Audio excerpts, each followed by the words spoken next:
Illinois passes a civil unions bill saying it's all about equality and fairness. So why is it so unfair to Christian foster care and adoption agencies? This is the CitizenLink report. Hi, I'm Stuart Shepard along with Bruce House-Connect, our judicial analyst. And joining us from Illinois is Tammy Scholes. She's an adoptive mother of 4 kids. Hi, Bruce and Tammy. Hi, Stuart. Hello. Hello. Tammy, the Christian agency that worked with you with your adoptions is having a struggle right now because the state is telling them you must either adopt kids to same-sex couples or you're done. Right. Tell us what you're seeing happening.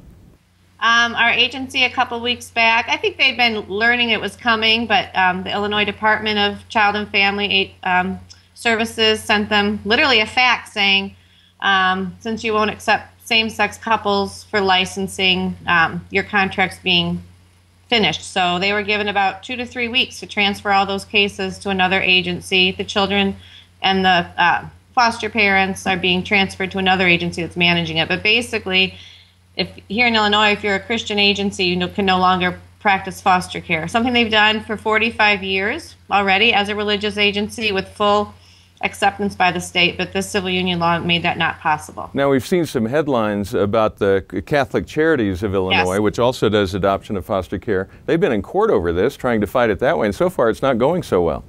Right, the same exact scenario. Our agency decided not to take it to court, but we're in the exact same situation.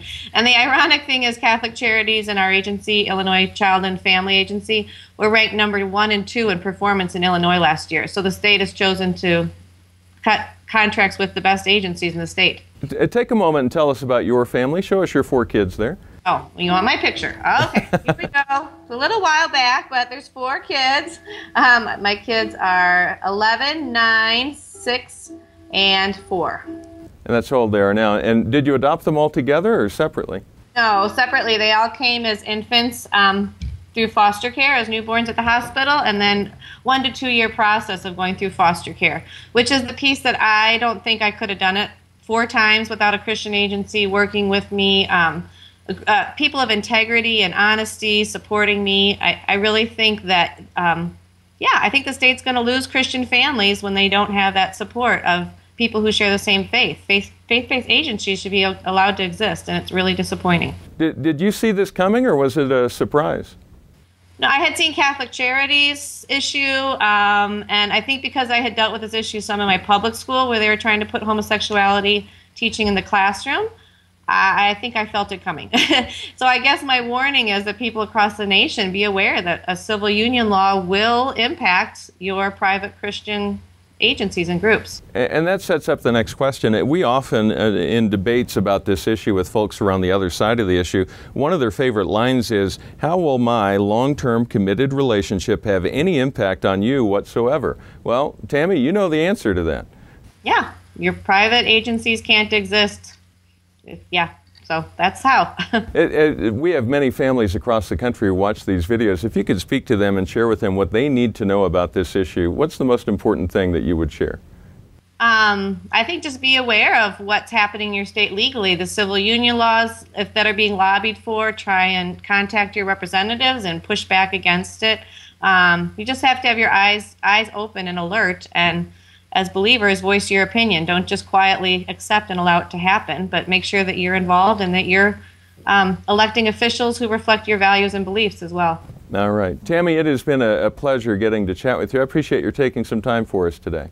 You're welcome. Bye-bye. All right. Bye, Tammy. Again, that was Tammy Scholes. She's adopted 4 kids in Illinois.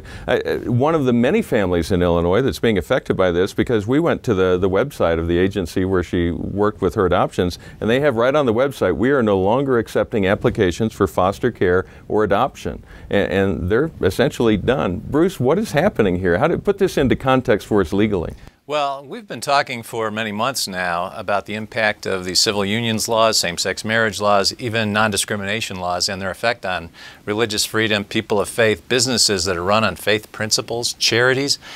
This is a zero-sum game, as they say, which means the more that the gay cause advances through the legal system and through our laws, the less religious freedom we have. And we're seeing that. It worked out in Illinois, and in all other states that are involved in seeing the gay agenda advance. And some of the irony in this is the name of the bill that was passed, the law that was passed.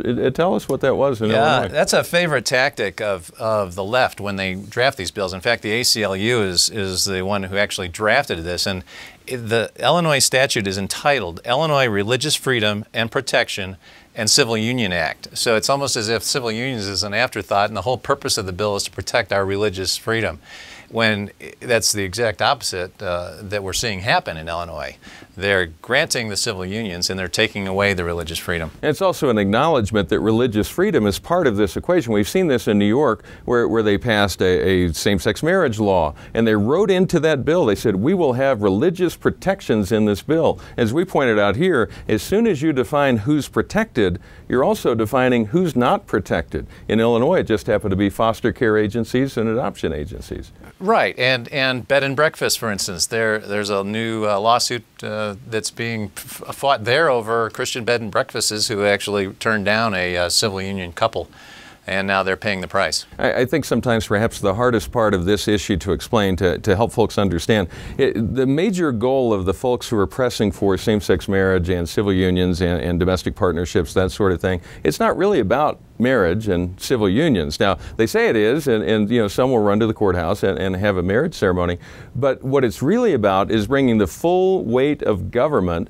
on any Christian organization that takes a different point of view, that takes the biblical point of view concerning marriage and relationships. Well, that's exactly right. And they want validation for their lifestyle, and they want people punished who oppose that based on biblical principles. They're trying to push our religious freedoms into our own homes so we can only pray and talk about God and talk about biblical sexuality behind closed doors, which is not what this country was founded on. I want to give you an opportunity just to share with folks, what can we do? How do we speak into this?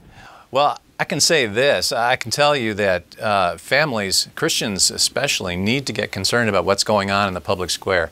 For too long, I think we've hidden behind, that's the politician's job. Let's just sit there and take what they dish out. Whereas the other side has really taken control of the political mechanism in our state legislatures and in Congress.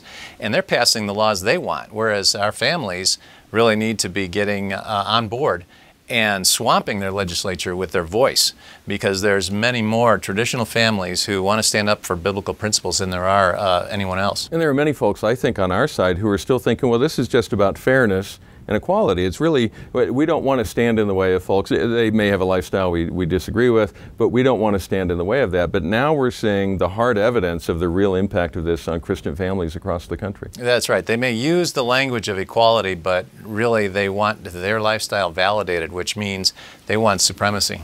All right. Well, thank you, Bruce, and thanks to all of you who are watching. We appreciate hearing from you, whether you agree with us or not, whether you want to praise what we do or criticize it. We're open to that. You may always write to us at mail@citizenlink.com. We read every note that comes in. We don't always get to answer every one. We encourage you to pray for elected officials around the country at the state level as they deal with this issue of same-sex marriage and amendments to state constitutions and civil unions and that sort of thing. Pray for clarity as they work through this, and also pray for those on the courts who are making decisions about these items, about these issues as they come before them.